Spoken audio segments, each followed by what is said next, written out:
Edward Mendell House, and what he had to say in a private meeting with Woodrow Wilson, president between 1913 and 1921, from the private papers of Woodrow Wilson. Quote, "Very soon, every American will be required to register their biological property in a national system designed to keep track of the people, and that will operate under the ancient system of pledging.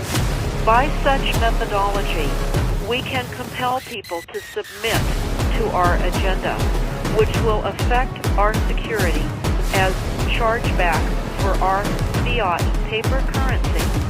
Every American will be forced to register or suffer not being able to work and earn a living.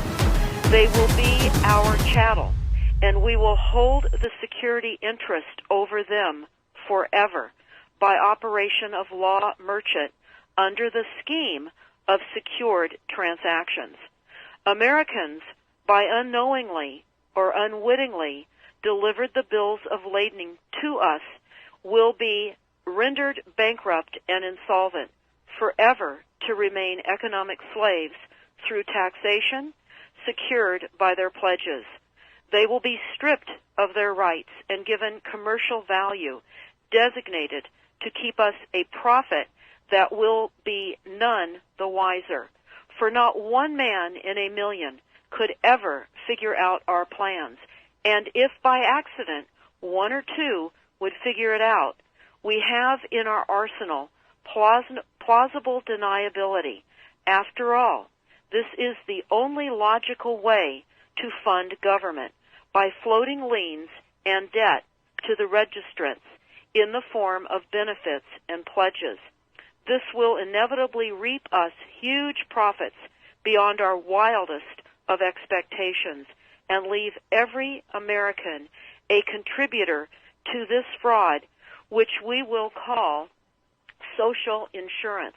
Without realizing it, every American will insure us for any loss we may incur, and in this manner, every American will unknowingly be our servant, however begrudgingly.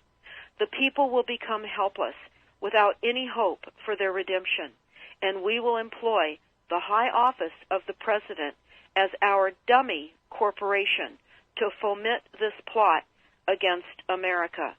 Having established plausible deniability, even if people become enlightened that they had a remedy and pursued it, the attorneys, judges, and legislators could claim that they did not understand the people's claims, especially if the technical requirements for achieving it were not followed pursuant to statutory requirements, requiring the public schools to teach civics, government, and history classes out of federally approved, politically correct textbooks written by the publishing houses owned by the owners of the Federal Reserve would assure that the people would not discover the remedy for a long time, if ever. I would recommend that everyone read Fruit from a Poisonous Tree by Melvin Stamper, M-E-L-V-I-N, Stamper, S-T-A-M-P-E-R. That is Fruit from a Poisonous Tree. This is out of Chapter 2 of Fruit from a Poisonous Tree.